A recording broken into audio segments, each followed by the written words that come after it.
કાસોમાં અને તાંદળજા તળાવમાં બિનવરસાદી ઋતુ હોવા છતાં પાણીનું લેવલ ફૂલ થઈ રહ્યું છે। તાંદળજા વિસ્તારમાં આવેલી કાસોમાં અને તાંદળજા તળાવમાં બિનવરસાદી ઋતુ હોવા છતાં પાણીનું લેવલ ફૂલ થઈ રહ્યું છે અને સમગ્ર કાસમાં અને તળાવમાં ડ્રેનેજના પાણીના કનેક્શનનું જોડાણ હોવાથી ડ્રેનેજના પાણી આવવાથી બીમારીઓ ફેલાઈ રહી છે અને મચ્છરોનો ત્રાસથી પ્રજા પરેશાન છે।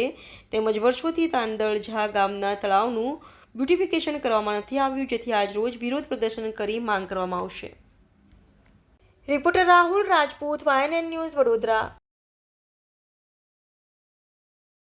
વિસ્તારમાં તળાવના બ્યુટિફિકેશનની માંગણી અમે કરી રહ્યા છે। તાંદળજા તળાવની અંદર છેલ્લા 20 વર્ષ ઉપરાંતથી ગટરની કનેક્શનો જોડી દેવામાં આવ્યા છે।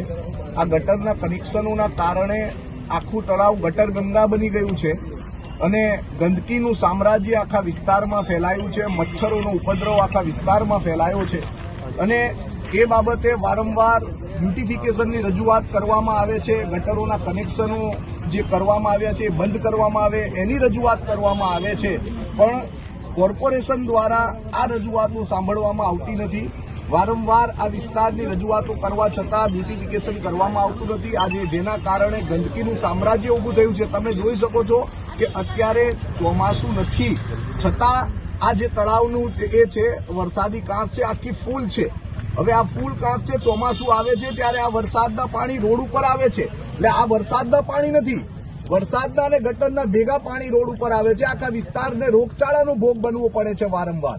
આખા વિસ્તારમાં બીમારીઓ ફેલાય છે, આખા વિસ્તારમાં મચ્છરોનો ઉપદ્રવ ફેલાય છે અને એ બાબતે વારંવાર રજૂઆત કરીએ છીએ, પણ છતાં એ રજૂઆતો સાંભળવામાં આવતી નથી અને એ બાબતે અમારો આજે અનોખી રીતે વિરોધ કરી રહ્યા છે। અમે માંગણી કરી રહ્યા છે કે તાંદળજા તળાવનું વહેલામાં વહેલું બ્યુટિફિકેશન કરવામાં આવે। તાંદળજા તળાવમાં જે ગટરોના ગંદા પાણી ઠાલવવામાં આવી રહ્યા છે એ બંધ કરવામાં આવે અને તાંદળજા તળાવની સફાઈ કરવામાં આવે અને જે મચ્છરોનો ઉપદ્રવ છે એ દૂર કરવામાં આવે, મચ્છરોના ઉપદ્રવ બાબતે ટ્રીટમેન્ટ કરવામાં આવે, એવી માંગણી સાથે આજે અમે લોકો અહીંયા વિરોધ કરી રહ્યા છે।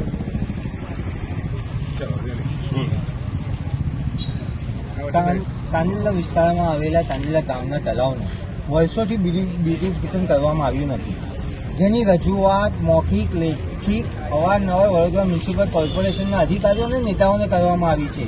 તે છતાં તાંદળજા વિસ્તારને વિકાસથી બાકાત રાખવામાં આવ્યો છે।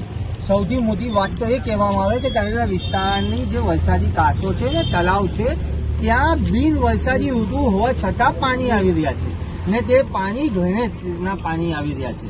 ફક્ત તાંદળજા વિસ્તારના નહીં, પૂરા વડોદરા શહેરના અલગ અલગ વિસ્તારના પાણી ડ્રેનેજના કનેક્શન આ કાંસ થ્રુ તાંદળજા તળાવમાં ઠાલવવામાં આવી રહ્યા છે, જેના કારણે મચ્છરનો ત્રાસ વધી ગયો છે અને અવારનવાર બીમારીઓ થાય છે અને રોગો ફાટી નીકળે છે।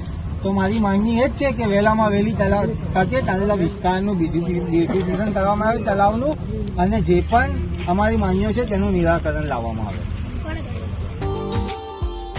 Subscribe now and press the bell icon.